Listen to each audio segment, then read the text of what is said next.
কেমন আছো সবাই? আশা করি সবাই ভালো আছো। আমিও খুব ভালো আছি। আজকে হচ্ছে মঙ্গলবার আর এখন বাজে 7:30 মতো বেজেছে। আর ব্লগটা আমি এখন থেকে শুরু করছি, তোমরা প্রথম থেকে শেষ পর্যন্ত দেখতে থাকো, আশা করি সবার ভালো লাগে। এই দেখো, সকালবেলায় সমস্ত কাজ করে মানে বিছানা আরও পরিষ্কার করে শরবত বানিয়েছিলাম সবার জন্য।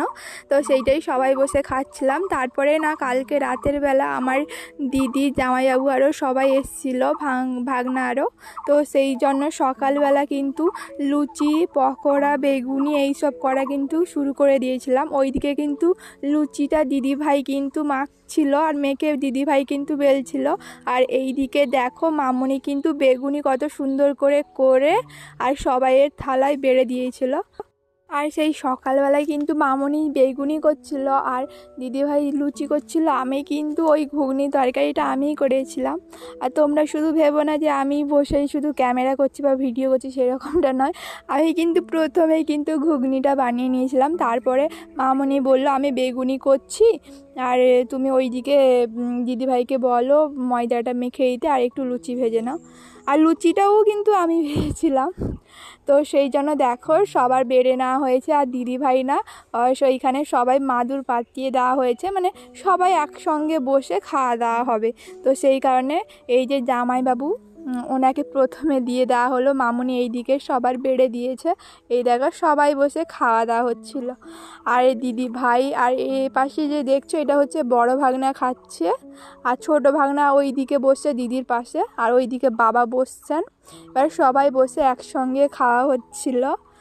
আর ওই দিকে বড় ভাগনার শরীরটা একটু ভালো নয়, তো সেই কারণে সে লুচি খাবে না বলছিল। আর সেই তবুও লুচি দেওয়া হয়েছে। তারপরে না এই যে কলাগুলো, ঘরের কলাগুলো পুজোর জন্য বের করে নেওয়া হয়েছে। আর পূর্ণিমা ছিল, আমাদের ঘরে এমনিতে পূর্ণিমা পুজো হয়, তো সেই কারণে ব্রাহ্মণ ঠাকুরও এসছে পূর্ণিমা পুজো করার জন্য। এই দেখো পূর্ণিমা পুজো এই দিকে করা শুরু করে দিয়েছে ব্রাহ্মণ ঠাকুর। আজকে একটু বাতাস আছে তবু। এটা তো জলে নি আর এটা আমি কি জানি আর কয়টা কি জল ছিল যে হ্যাঁ কি মাছিস আছে এই সকালা কল্যাণং ভাজনং চক্রদায়তি পুজো শেষ করার পরে না আর বাবা এসছে। বাবা বলছে আজকে তো মঙ্গলবার, এমনিতে আমাদের বাড়িতে নিরামিষ হয়। আর কালকে আগের দিন মানে যেদিন দিদিভাই আরও এসছিল সেই দিন রাতে কিন্তু চিকেন আরও হয়ে গেছিল।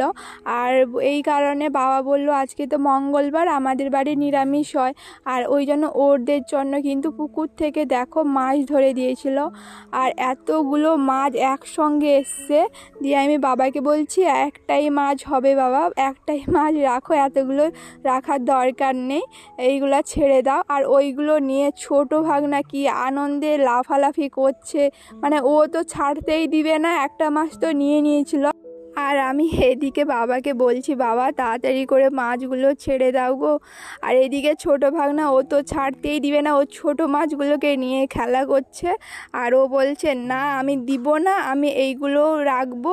দিয়ে তাকে সবাই বলতে সে একটা করে মাছ ছেড়ে দিচ্ছে। আর বাবা বলছে মাছগুলো বড় হোক, দিলে এরপরে আসো আবার ধরে দেওয়া হবে, আবার তো খাবে না। সে মাছ সেখান থেকে একটা নিবে মানে নিবে। আর একটু করে জেদ করছে, ছোট তো ও বোঝে না। আর ও যে মাছ ছেটে দিচ্ছে ওইটা খুব আনন্দ করছে। আর ওইখান থেকে বাবার কাছ থেকে একটা মাছ নিয়ে এসছে, এটা মনে হচ্ছে কাতলা মাছের বাচ্চা হবে হয়তো। ওইটাকে নিয়ে এসে সে জল মানে চালিয়ে সে কেমন করে খেলছে দেখো। ওকে আমি বারবার বলছি মাছটা মরে যাবে, তুমি ছেড়ে দাও না, এইখানে জল দিয়ে আমি ওকে রাখবো। সে সেইটাই নিয়ে ততক্ষণ থেকে খেলছে আর ওইটাকে ধরছে, বলছে দাঁড়াও আমি তোমাকে দেখাচ্ছি কেমন করে মাছটা জল খাচ্ছে। ও বারবার উঠে দেখাচ্ছে, বারবার জলে ছাড়ছে আর ওর মুখ দেখছে, মানে ওইটাকে নিয়ে যত রকমের খেলছে। ছোট বাচ্চা তো সে কি আর বোঝে। আর এই দিকে পুকুরে ছোট বড় ভাগনা তো শরীর ভালো ছিল না, আর ও দিদি ভাই একটু বাজারে গেছিলো আর এদিকে পুকুরে নেমে গিয়ে আনন্দে সে পুকুরে চান করছে। আর তাকে যে সবাই বলছে উঠে আসো উঠে আসো, সে কোনো মতেই উঠবে না। সে পুকুরে কিন্তু আর আবার সাঁতারও কাটতে জানে না, শুধু পুকুরে নেমে গেছে আর ভয় পায় আবার। তো ওর মাঠ ছিল না বলে ও পুকুরে নেমে একটু আনন্দ করছে। তো সেইটাই দেখো। আর ও আমাকে বলছে, দেখো মামিমা আমি কতক্ষণ জলে ডুবে থাকতে পারি। আমি ওকে বারবার বলছি উঠে আসো, ঠান্ডা আরও আবার কোথায় লেগে যাবে। আর এইদিকে কিন্তু মামনি সমস্ত কিছু কাটাকুটি করে রান্না করে নিয়েছিল, আর তাড়াতাড়ি করে খাওয়া হয়ে যাচ্ছিল যেহেতু সবাই আছে, সেই কারণে খাওয়া দাওয়া শেষ করে ওই বিকালের দিকে কিন্তু ওই আমাদের গাছে যে জামরুলগুলো দেখিয়েছিলাম না তোমাদেরকে, ছোট ছোট ছিল একটা ভিডিওতে, ওইগুলো কিন্তু পাড়া হয়েছিল গাছ থেকে। দেখো আর কত সুন্দর লাগছে, কত বড় বড় হয়ে গেছে, আর সত্যি কত মিষ্টি। আর বাবা সকালবেলা আঙ্গুর নিয়ে এসেছিলো, সেইগুলো সবাই বসে খাচ্ছিলাম। আর তারপরে সন্ধ্যের সময় না একটু পায়েস করছিলাম গোপালের জন্য, কারণ আজকে পূর্ণিমা, আর পূর্ণিমাতে না রাতে কেউ বললো ভাত খাবে না দিদিভাই আরও, তো সেই কারণে এমনিতে গোপালের জন্য পায়েস হবে, আর তেমনিতে একটু বেশি করে সবার জন্য করছিলাম পায়েসটা আর কি। আর পায়েসটা কিন্তু আমি আমার গোপাল সোনার জন্য আমিই করছিলাম রান্নাটা, আর সেই জন্য দেখো আর আমি করে নিচ্ছিলাম। আর মামুনি বলছে তুমি পারবে? আমি বললাম হ্যাঁ, আমার গোপাল সোনার জন্য আমি করতে পারবো না তো কি, যতটা পারি আমি করছি। আর মামুনি ছিল পাশে, এবার আমি তো সব কিছু মাপ বলতে পারবো না, তো মামুনি বলে বলে দিচ্ছিল, আমি সমস্ত কিছু দিচ্ছিলাম। আর এই দিকে কিন্তু বাবা সমস্ত কিছু এনে দিয়েছিল। তারপরে দিদিভাই বলল যে যখন পায়েস হচ্ছে আজকে তো ভাত করা হবে না, একটু পিঠে হলেও ভালো হয়। ঠিক আছে। তো এই দিকে কিন্তু নারকেল চিনি আরও দিয়ে পিঠে যে হবে ওইটার কিন্তু পুর করে নিচ্ছিল দিদিভাই এইদিকে। আর মামনি এদিকে বলছে যে আমাকে দাও, আমি করে দিচ্ছি। দিদিভাই বলছে না আমি করতে পারবো, তুমি দাঁড়াও। আর সেই কারণে কিন্তু পুর পিঠাটা কিন্তু আমাদের ঘরে না চালের গুঁড়োতেও হয়। দিদিভাই বলল সবসময় তো চালের গুঁড়োতে খাওয়া হয়, আজকে না হলে সুজি দিয়ে করা হবে। তো দিদিভাই এইটাকে কিন্তু সুজি দিয়ে প্রথমে কিন্তু কড়াইতে নেড়ে নিচ্ছিল, মানে ভালো করে ভেজে নেয়, দিলে না তার একটা যে স্মেলটা ওইটা ভালো বেরায়। তো সেই কারণে দিদিভাই কিন্তু প্রথমে করে নিচ্ছিল সমস্ত কিছু। এই দেখো মামনি সুন্দর করে ওই যে গরমগুলো নামিয়েছে, ওইগুলোর ওপরে কিন্তু লবণ, তারপরে দিদিভাই কিন্তু ওইটা মাখার জন্য না কতটা পরিমাণ জল লাগবে কি সমস্ত কিন্তু দিদিভাই কিন্তু দিয়ে দিচ্ছিল। আর সমস্ত কিন্তু এইখানে নিয়ে এসে সবাই বসে কথা বলছিলাম।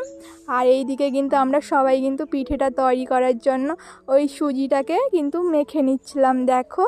আর সবাই বসে কথা বলছিলাম। আর ছোটো ভাগনা কেমন করে ক্যামেরা যে করছে, বড় ভাগনা ভিডিও করে দিচ্ছে, ওইটার দিকে তাকিয়ে কেমন করে মজা করে ভ্যাংচাচ্ছে দেখো সবাই। আর বাবা এই পাশে না দোলনাতে বসছে, বাজার থেকে এলো, দিয়ে বাবা দেখে বলছে এইটুকুনি হবে তো। আমি ওইটাই বলছি, আমি বললাম এইটুকুনি হবে না তো কেউ, এইগুলো বেশি হয়ে যাবে। তো বাবা বলছে বেশি হয়ে গেলে ভালো। আর এমনিতে বাবা যে খুব বেশি যে ভালোবাসে সমস্ত কিছু সেরকমটা নয়, আর ওইটা মোটামুটি কম হলেই হয়, মানে বেশি জিনিসটা পছন্দ করে না, 1 2টা 4 5টা এরকম পিঠে। তো সেইটাই বাবাকে বলছিলাম তুমি কতগুলো খাবে বলো তো, আর অনেক পিঠে হবে। বলছে হ্যাঁ আমাকে তো একাই কুলাবে না। বললাম ঠিক আছে পিঠেটা হোক।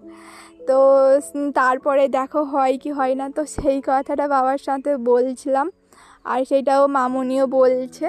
আর এই দিকে কিন্তু জামাইবাবু আরও সবাই বসে কথা বলছিলাম, আর আমরা কিন্তু পিঠেটা বানাচ্ছিলাম দেখো। আর এইদিকে দেখো ছোটো ভাগনা শুধু বারবার ক্যামেরার সামনে দেখে ও শুধু ভেঙচি কেটে দিচ্ছে, আর ওইটা দেখে মামুনি কি হাসছে। আর আমি বলছি, মানে ও বলছিল যে ও ক্যামেরা করে দিবে, তো সেই কারণে দাদাভাই করে দিচ্ছে বলে ও শুধু ভেঙচি কাটছে। আর এই দিকে দেখো আমাদের পিঠে বানানো শেষ হয়ে গেছে, কত সুন্দরগুলো পিঠে বানানো হয়েছে।